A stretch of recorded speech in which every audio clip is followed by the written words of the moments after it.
Aaron, welcome to Pitch to Bricks. Thanks for coming on.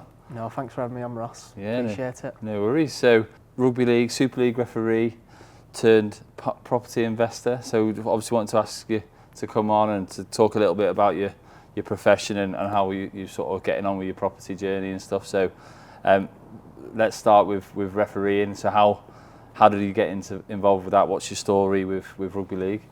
Yeah, so it's a different one really for me. Everyone has the different journeys with refereeing, but I came from a playing background of coming through, always being about playing really and wanting to get to the top level doing that. But then I came through at Salford on a scholarship system into the academy. Then I played League One rugby at North Wales. But whilst I was doing that rugby, I think it was 17, I started refereeing alongside just to get better with the rules. And my brother's also a Super League referee, so he said, why don't you just give it a go, get better with the rules. And then whilst I was at Salford, was playing alongside, went on to North Wales doing both, and then I made the decision at 20 to just become a referee. Yeah. And then within a couple of years, I became full time. Was that because were you enjoying one over the other, or was that like actually the playing thing wasn't materialising? What was the tipping point of it? It was interesting really because with the playing, I had offers to stay at North Wales. Hunslet, who was a League One team, offered for me to go there. So there was still offers to carry on. Yeah. But the refereeing, I knew that what I could achieve. I'd seen what my brother had done. Yeah. And I just thought I can make a career out of this if I make the plunge. But it wasn't easy. I was umming and ahhing for a while. But best decision I made. But yeah, it weren't easy at first leaving playing because, again, just before I turned 21, I still had many more years, to play really. And does that happen often, or is that a unique story there that you? Again, it's a unique story. You get some people who start young refereeing and then just come through the ranks. Where for me it was, I just found myself in it, never expected to ref, and again the opportunities it's given me, becoming a ref. I look now and think, it's badness really. I love what I do. Yeah, really lucky. I bet you do. I mean, obviously, this weekend's been Magic Weekend. So, tell me a little bit about obviously walking out at St James's. You must pinch yourself at times. Maybe, I don't know. Absolutely, I was going down the tunnel this weekend, and you're thinking about a lot of the big football names who's played there. Your Cristiano Ronaldo's. And I was walking out thinking it's from when you're doing all your amateur games on the parks, and then to go in there, it's what you do it for really, to be at them big stadiums. Yeah, I mean, so in terms of the rugby, the referee journey then, so you've made that call early 20s then, and so where does that start then? How have you gone through what are the milestones then that you've gone through to get to the point you're at now? It's funny really because I was refereeing NCL, which is amateur in Rugby League, and doing like academy rugby whilst I was playing League One. Couldn't ref up to League One because I was playing it. But I was refereeing as high as I could possibly go. Yeah. And then Ben Failer, who was a former Super League referee, just finished. He was saying to me at that time, do you want to go and become a ref, and you've got all the potential. But once I then gave up the playing to ref, then straight away I went to League One. And it was funny because I was refereeing players who I'd played against the year before. And they see me turn up and they're like, what are you doing here? Yeah, and what was funny is the first team I refereed in League One was Hunslet, who offered me the contract for that year. Oh, right, yeah. So the coach, when he saw me, Gary Thornton, was like... Do you think they might think you might get a soft touch then, or the opposite? Well, London, the team they played against, they got beat. Oh, right. So, but for me it was just kind of, I think you get that respect instantly that you've played at that level. Yeah, yeah. I made over 50 appearances in League One. Yeah. And again, from being 18 to 20, I was one of the youngest playing at that level. That's really interesting, actually. So do you think that's carried on now, in terms of there must be that element of credibility, in terms of with the players that actually this lad's played? I think so. Yeah, you understand players, and you understand. It's not easy for them either. But also, I think you just get that bit of respect, and you probably see my nose knocking around, and it's the other side of my face, and think, well, he gets it. Yeah, no, fair enough. So what do you think are the qualities of a referee in the middle? What do you think you need to have you know, in your skill set to make a good referee? I think understanding the game is important. Yeah. Understanding, you know, again, you've so much to think about, your 10 metres, your ruck in a game. So yeah, game understanding and knowing rugby. Resilience. You have plenty of setbacks as a ref where games don't go well, you then get scrutinised. Again, every game's on TV for us, so you're always in the, you know, in the spotlight. So resilience and probably honesty as well. Being honest with yourself, where you're at, how you're performing. Having them one-to-ones with your coach, which we have regular. That if you go in well or if there's things you need to work on. Okay. So they're the three probably. So in some, so it's almost like, so resilience, you'd almost think that would be an obvious one in terms of being in that place, but can sometimes get overlooked because sometimes people take that for granted, don't they? Like in terms of, he'll have a thick skin because he's a ref. Well, actually, you've actually got to embrace that quality, haven't you? Like every day. You have to. I think people do forget that at times, that we are human. We go on to our families like the players do, but we're the ones to make the decisions, and they're not always right. And I get that when I played. You know, I didn't. Sometimes a ref might cost you calls, and it's not the nicest thing in the world. But it's, we don't do it on purpose. No, of course not. So okay, so successful rugby referee career, and obviously we've talked a little bit about your property journey. So when did that become a thing? When did that become a realisation for you? It was something for a long time I wanted to do. My dad was always saying to me, kind of from young, or bricks and mortar, make sure you're planning for the future. But I did a doer-upper on my own house around just over 3 years ago.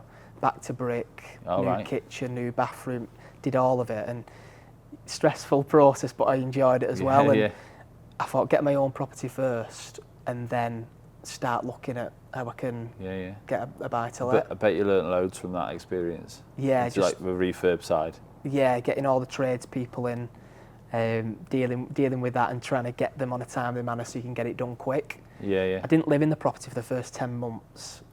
Because I could still live at parents while it was being done, and then just go to the property when they were there, and you learn a lot from that. I learn a lot. You learn what things cost. Contingency, how that goes out the window after about 6 months. But I learned a lot, but I wanted to always do that before I went into looking at, you know, the property journey. So it was good. So we focused a fair bit on players investing in property, and the why, because we all talk property, don't we?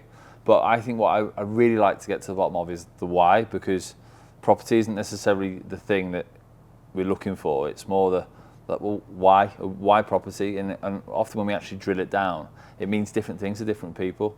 So like, why property for you? Like, what is the journey for you?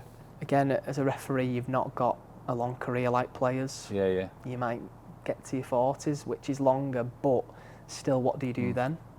And you look at how property is over the years, how it's gone up, capital growth and appreciation. And for me, I just think it's the most sound investment. I'm interested in it as well. There's so many different opportunities within it. You're not just structured to that's the option. That's it. There's so many different routes in property. So in terms of, you did your own refurb, and did you say you've gone and done another one now in terms of like a rental? So quite a light refurb on the first one. Of just changing the kitchen and just painting, really.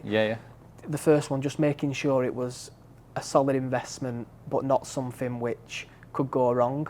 But something where I could learn around. There's a lot more different things you need to know when it comes to property investment rather than just buying your own home. So it was just learning the process, and then recently I've just got my second one. Okay, great. And how have you found it alongside, doing that alongside your core role? Because I presume you're full-time referee. How have you found that, you know, doing the property stuff alongside the refereeing? Really enjoy it. Really enjoy it, and in it for the long haul as well. Of building now, and it's just something I always say with rugby, obviously you love it, but you sometimes need time away. It can consume you if you don't have a bit of a break. Yeah, interesting. And I say that to some of the younger officials as well, of having something else, if it's going playing golf on your days off or doing other things. My passion is property. Yeah, yeah. So when I have got time off, we get Wednesdays off because we're working weekends. My Wednesday's right, I need to look at all the property stuff. And I love it, yeah.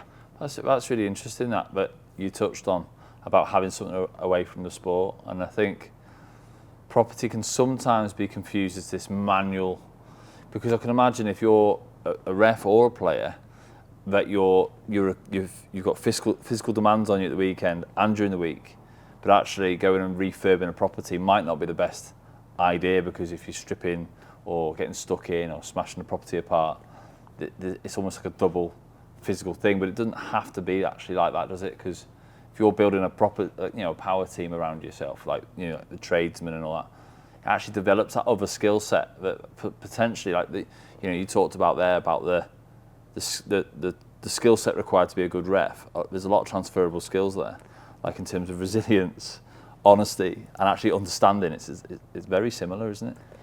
Loads of good points there, what you said, Ross. I think for refs and players, so many transferable skills with property, being resilient, that not everything always goes to plan as well. You might be waiting for tradespeople to do certain things for you, but because you've had that from your refereeing and playing, it helps. You're the perfect person to do it. And again, alongside sport, it's just good building for the future. Because like you say, it is an infinite career. I suppose with refereeing you could possibly go into maybe a less physical role. I don't know. I don't know if those roles exist. I'm sure they do. But I suppose it's a similar sort of problem a player would have, isn't it? In terms of, you've got to feather your nest and think about that in terms of maybe income sources for moving forward. In terms of those projects you've done then, for the benefit of like maybe people watching or listening, what would be like your key takeaways then to like that first one you've done? If you was going to pass any advice on, what would be like your main lesson you learnt from that refurb? I'd just say organisation. Okay. Organisation and planning ahead, getting quotes off different people, of trades, just making sure that you've got full preparation there, and you know that there's going to be mistakes along the way. Yeah, okay. And understanding that it's not all going to be plain sailing, but once you've done it, there's so many rewards at the end of it. And on that basis then, in terms of the people that you've used before, do you think then you can take lessons, a lot like sport, isn't it? Like, so you might have gone through a scenario with somebody as a tradesman or tradesperson, and then actually you go, right, they work a certain way. When I'm going on to my next project, well, actually I might influence them slightly differently to get a better result, maybe, I don't know. That's exactly it. It's taking the people who work really well for you and building that relationship with them. If that's, again, not just the people doing the jobs, your mortgage brokers, solicitors, if you think that they work really well for you, building a relationship is massive from both ends, isn't it? We're getting that a lot in these chats about this comes out as a point that your power team is everything. I know it's a bit of a cheesy saying, but like it's right though. Building that out is really key. So okay, so what does what are your future aspirations? What are your goals, and how do you see property working for you as you plan moving forward? I think bigger projects. And again, I always said there's the fear at times of, jumping in, and I am quite a safe person, so I like to plan it out and not be someone who is too risky. But bigger projects and just trying to keep building alongside the rugby for the future. I don't know. I've not got a typical number of how many I want to do. It's just enjoying it and hopefully keep building the knowledge and sort of seeing where that takes you. And sometimes I think it's important to look back to realise how far you've actually come, because we can always be thinking like, I want to do this, I want to do that, and that's fine, that's good. But then actually looking back and go, hang on a minute, how long ago was it you started your first one? Just under 18 months ago. Yeah, so then 2 years ago I hadn't done anything, but actually like look what I've done now. I've refurbed the property, I've got a second property, and you know, that's a success story, isn't it? You know. I think it's a big thing for us all, that, Ross. Of Yeah. you probably look at it for yourself and different things you've done, and time goes so quick at times, and you don't look back at, especially in rugby as well, of what you've achieved. You just go week to week, when actually that gratitude of looking back and thinking, you know what, I've done really well here. Yeah, yeah. It's a big thing. So coming back to the refereeing now, then, like, how's that going? For example, how's this season going? But what does the future? Have you got any aspirations for that? How far can you go with that? Yeah, it's been a good start to the season. I think Yeah. we're 10 rounds in now. I've just done a Challenge Cup quarter final, which was a goal of mine. Yeah. Being in the top 4 referees to do one of those. So that was over in France. Right. Okay. Yeah, Catalan. So they'll narrow them down, won't they, as the rounds go on? Right. Okay. Yeah, so there was only 4 of us who could do them games. Yeah. So it's a good achievement doing that. And I refed a quarter last year. So the aims now for me is just keep building, doing as many games as possible, and hopefully semis and finals. You keep building towards that, but it's all a process. No, good stuff. And I obviously wish you all the very best of it. And like I say, you're now not that person we shout at the telly at or at the games, but I'll bear that in mind next time I'm at a game, and maybe give you a little bit more. No, thanks, Ross. A bit more leeway. But no, thank you very much for coming on, and been a pleasure. Thanks, Ross. Appreciate it. Cheers.